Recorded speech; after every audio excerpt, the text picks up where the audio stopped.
दोस्तों आज का ये वीडियो ब्रूटली ऑनेस्ट होने वाला है, तो शायद इसको देखकर कई सारे लोग ट्रिगर हो जाएंगे। लेकिन भाई आपसे रिक्वेस्ट है कि प्लीज सब कुछ समझने के लिए वीडियो को एंड तक फॉलो करना, ताकि भाई आप सारी बातों को समझ पाए। दोस्तों जब से आई है पुष्पा 2, इसने कई सारे रिकॉर्ड बनाए हैं, but in the mean time कुछ लोग इसके सपोर्ट में, कुछ लोग इसके ऑपोजिट भी बोल रहे हैं। और देखिए दोस्तों, हर बड़ी पिक्चर के साथ ये चीजें होती आई है। एनिमल के टाइम पे भी राइट विंग के एक तरफ से, लेफ्ट विंग के एक तरफ से ये चीजें होती है। जब जब दोस्तों बड़ी पिक्चर आती है ना, ये चीज होती है। पता है क्यों? ऐसा इसलिए क्योंकि आप देखो, पिक्चर की हाइप है और पब्लिसिटी सबको चाहिए, इवन मुझे भी चाहिए, तभी तो ये वीडियो हो रहा है। सबको चाहिए पब्लिसिटी। आप देखो, कंट्रोवर्सीज छोटी पिक्चरों में भी होती है, लेकिन कोई ध्यान क्यों नहीं देता है? क्योंकि पब्लिक भाई साहब वो वीडियो देखेगी नहीं ना, हाइप नहीं रहेगी। तो इसी कारण से वो छोटी मूवीज की गलतियों को छोटा मानकर ही पूरी तरीके से भाई साहब साइड कर लेते हैं। अब यूट्यूब की बात करें तो एक तरफ शान पराशर है, एक तरफ प्रतीक बराड़ है, और दोनों का भाई साहब कहीं ना कहीं अब ना एक इनडायरेक्टली फाइट चल रही है। तो हम आज के इस वीडियो में उसी बारे में बात करेंगे। दोस्तों फर्स्ट ऑफ ऑल मैं बहुत डीप में जाऊंगा नहीं, क्योंकि भाई 20 मिनट, 30 मिनट, 40 मिनट का वीडियो मैं नहीं कर सकता हूं। अरे कर क्या सकता हूं, मेरे से होगा ही नहीं, ये मेरी एक्सपर्टीज है ही नहीं। तो इसीलिए दोस्तों कुछ शॉर्ट के अंदर बात करेंगे और पता करते हैं कि भाई क्या चीज़ है। फर्स्ट ऑफ ऑल भाई साहब, शान भाई साहब कह रहे थे कि रश्मिका का जो बिहेवियर था वो काफ़ी अजीबोगरीब है, वो एकदम मतलब एकदम भरी हुई सी टाइप की दिखाई है, वो अच्छा नहीं लगा था। दूसरी तरफ प्रतीक भाई कह रहे हैं कि वो अपने पति के साथ ही कर रही है ना, तो क्या दिक्कत है? देखिए, दिक्कत है भी और दिक्कत नहीं भी है। आई मीन भाई राइट, अपने पति के साथ ही है, किसी और के साथ नहीं है। लेकिन आप फर्ज करो, आप किसी मीटिंग में बैठे हो, ऑफिस की मीटिंग चल रही है, पास वाले कमरे में आपकी वाइफ है और वो ऐसी हरकतें कर रही है, क्या आपको ऑकवर्ड फील नहीं होगा? डेफिनेटली होगा।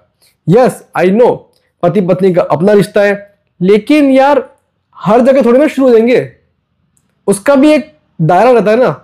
तो आई गेस वो चीज़ मुझे सही लगी नहीं। इवन मैंने अपने रिव्यू के अंदर भी कहा था कि रश्मिका का जो कैरेक्टर है उसे बहुत ही हॉरनी कर दिया है। इवन वो फर्स्ट पार्ट में ऐसी थी भी नहीं, बिल्कुल नहीं थी, लेकिन सेकंड पार्ट में उसको इतना ऐसा दिखाया है तो समझ से बाहर थी वो चीज़। सेकंड चीज दोस्तों, शान भाई कह रहे थे कि पिक्चर में कोई लॉजिक वॉजिक नहीं है।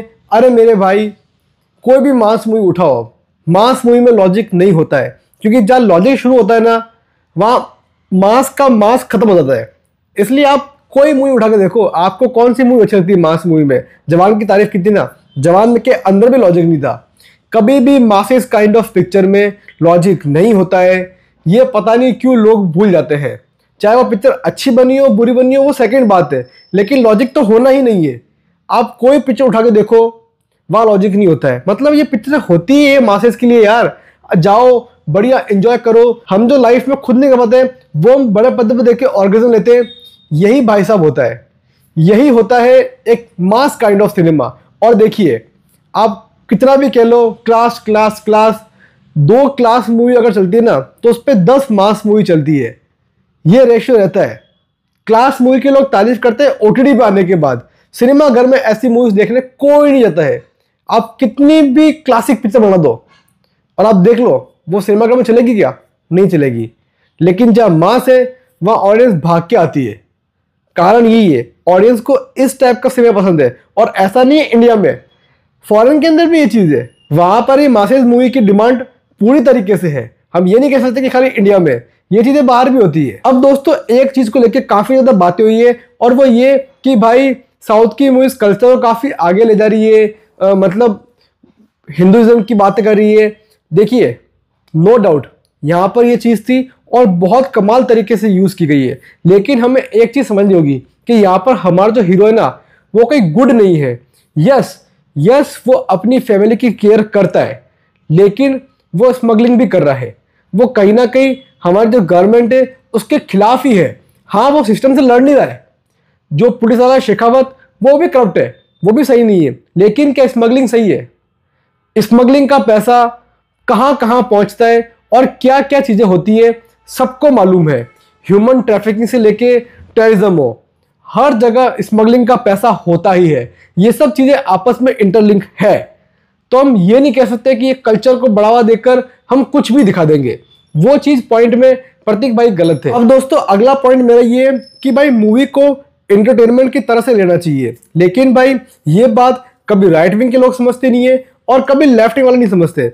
अभी कहते हैं कि भाई इस पिक्चर जो हमें गलत सिखा रही है, वो पिक्चर गलत सिखा रही है। फिर जब बॉलीवुड की पिक्चर आती है तो प्रतिभा जैसे लोग बोलते हैं कि पिक्चर ये सिखाती है वो सिखाती है। अरे प्रतीक भाई एंड शान भाई, हर पिक्चर को एंटरटेनमेंट के नजर से लोगे ना तो इतना कुछ दिखेगा नहीं।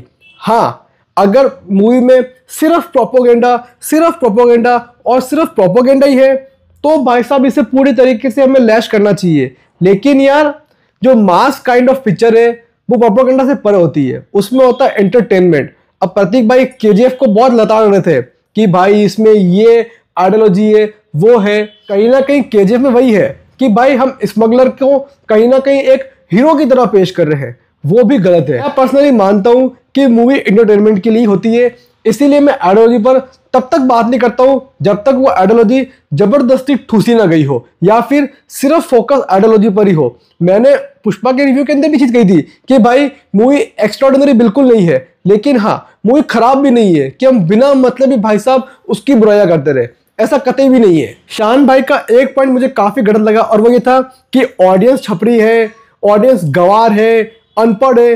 अरे शान भाई, आईमैक्स में ये मूवी लगी है, आईमैक्स की टिकट देखना कितनी है, 2000 से 2500। चलिए सिंगल स्क्रीन में अनपढ़ आ रहे हैं, मानता हूं। क्या आईमैक्स में 2500 की टिकट देने वाले अनपढ़ आ रहे हैं?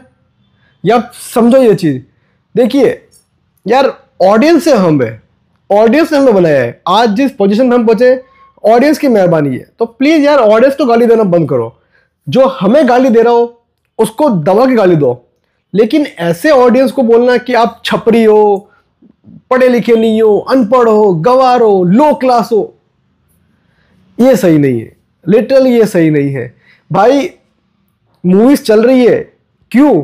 क्योंकि ये लोग जाके टिकट खरीद रहे हैं। अगर इन्होंने टिकट लेना बंद कर दिया ना तो पिक्चर कमाई नहीं पाएगी। आप समझो इस चीज को। अरे पिक्चर छोड़ो, अगर ऑडियंस ने हमें देखना बंद कर दिया ना तो हमारे घर नहीं चलेंगे। तो प्लीज थोड़ी सी रेस्पेक्ट करो ऑडियंस की। हाँ, कोई पर्टिकुलर इंसान अगर हमें गाली दे रहा है तो उसे गाली देना गलत नहीं है, लेकिन आप सबको गाली दोगे वो चीज गलत है। मूवी कैसी भी हो ऑडियंस ही चलाती है। क्रिटिक्स चाहे कितना भी अच्छा बोल ले पिक्चर को, क्रिटिक्स चाहे कितना भी बुरा बोल दे पिक्चर को, अगर ऑडियंस ने ठानी है ना कि हमें मूवी देखनी है तो उस पिक्चर को हिट होने से कोई रोक नहीं पाएगा। कोई माइकादार में जोर नहीं है इतना कि वो उस पिक्चर को फ्लॉप कर दे जिसको देखने का मन ऑडियंस ने ऑलरेडी बना दिया है। पुष्पा वही काइंड ऑफ पिक्चर है और मेरे अकॉर्डिंग दोस्तों ऐसी मास मूवी आना जरूरी है, क्योंकि ये मास मूवी के कारण से क्लास मूवी प्रोड्यूस हो पाती है। आप फर्ज करो कि कोई मास मूवी में अच्छा पैसा लगा है वो ना कमा पाए, क्या छोटे बजट की तो क्लास मूवी बन पाएगी? कभी नहीं बनेगी। क्यों? क्योंकि क्लास मूवी ऑलरेडी एक ऐसा पजल होता है जहाँ सबको मालूम है कि भाई ये मूवी बॉक्स ऑफिस पे चलेगी नहीं, ओटीटी पे माइट भी इसको तारीफ मिलेगी, लेकिन ये कमा के 100 करोड़ नहीं देगी, कमा के मासेस मूवी देगी। तो एटलीस्ट यार वो चीज की तो रेस्पेक्ट कर लेते। अब दोस्तों लास्ट पॉइंट है, ये पॉइंट पुष्पा के मेकर्स के लिए है। आज पोस्टर्स आ रहे हैं 250 करोड़ फर्स्ट डे, जो भी 270 करोड़, 90 करोड़, 95 करोड़, लेकिन क्या इसके पीछे पॉइंट ये नहीं है कि टिकट्स की रेट इतनी हाई थी? ये अगर नॉर्मल टिकट होती तो क्या आपको लगता है कि कलेक्शन यहाँ होता? डेफिनेटली नहीं होता। आजकल क्या हो रहा है ना, आजकल पूरी तरीके से हो रहा है ईगो क्लैश। मतलब भाई उस पिक्चर ने 250 करोड़ की है, मुझे पहला दिन 500 करोड़ चाहिए, 300 करोड़ चाहिए, कैसे भी करे। अब कैसे भी करे टिकटॉक रेट बढ़ जाएगी, टिकट रेट बढ़ गई, कलेक्शन आ गया। लेकिन आप देखो ना फुटफॉल्स कितने आ रहे हैं यार, फुटफॉल्स देखो आप। मेरे हिसाब से पिक्चर की सक्सेस उसके फुटफॉल से होनी चाहिए, ना कि बॉक्स कलेक्शन से। आप देखो गदर का पार्ट 1, क्या फुटफॉल्स आए थे उसके, कितनी टिकटें बेची थी उसने। भले ही वो कोई 200 करोड़ पार नहीं की थी, लेकिन उस टाइम के अकॉर्डिंग कितनी टिकटें बेची थी। गदर 2 ने कलेक्शन काफी हाई किया है, लेकिन टिकट्स कम बेची उससे। आजकल चीज हो गई है कि हर कोई बॉक्स ऑफिस कलेक्शन को देख रहा है, फुटफॉल्स कोई नहीं देख रहा। अरे भाई टिकट्स कम बिक रही है, हमारा कंसर्न होना ही चाहिए कि सिनेमा के ऑडियंस को हम लेके आए सिनेमा घर में। असली सक्सेस यही होगी कि सिनेमा घर में ऑडियंस आए, पैसा चाहे कम आए कोई दिक्कत नहीं है, ऑडियंस आए। ऑडियंस आएगी तो पैसा आ ही जाएगा भाई, बड़ा थोड़ा कम आता है यार क्या हो जाएगा। पर ऑडियंस आएगी, खुश होगी, तो सारी पिक्चर को फायदा होगा उससे।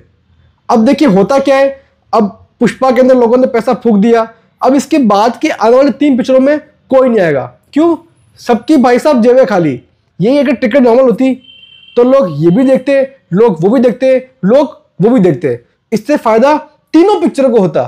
लेकिन नहीं, आजकल तो भाई साहब अलग ही ईगो बन चुका है कि हमें कमाना है, टिकट 250 300, मालूम है उन्हें पिक्चर की हाइप है, सिनेमाघर में ऑडियंस आएगी टिकट लेकर। तो ये चीज है। ऑल ओवर दोस्तों, मेरे अकॉर्डिंग ना शान भाई पूरी तरीके से राइट है और ना ही प्रतीक भाई पूरी तरीके से गलत है। कुछ पॉइंटों पे प्रतीक जी बिल्कुल राइट है और कुछ पॉइंट्स पे शान भी राइट है, मतलब दोनों राइट है। अब दिक्कत क्या होती है कि जहां पे आइडियोलॉजी टकराती है ना, तो ये सब कॉन्फ्लिक्ट बनते हैं यार, और फिर बुराइयां होती है। तो मेरे हिसाब से तो भाई मास मूवी को आप इंटरटेनमेंट के लिए देखो, फालतू कुछ ना सीखो ना कोई बात, पिक्चर का मजा लो, अपने घर आ जाओ। आई होप दोस्तों आपको आज का ये वीडियो समझ में आया होगा। अगर आपको ये वीडियो अच्छा लगा तो प्लीज वीडियो पे लाइक करो, शेयर करो, चैनल को सब्सक्राइब करो, साथ ही बेल आइकन पे करो, जिससे कि मुझे मोटिवेशन मिले, ताकि मैं आगे भी आपके लिए ऐसे वीडियोस लेकर सकूं। पुष्पा 2 पे दोस्तों आपकी राय क्या है, प्लीज कमेंट में शेयर करना। तो दोस्तों फिलहाल के इस वीडियो में इतना ही, फिर मिलेंगे किसी और वीडियो के साथ, तब तक के लिए खम्मा गणी, हैव अ गुड डे।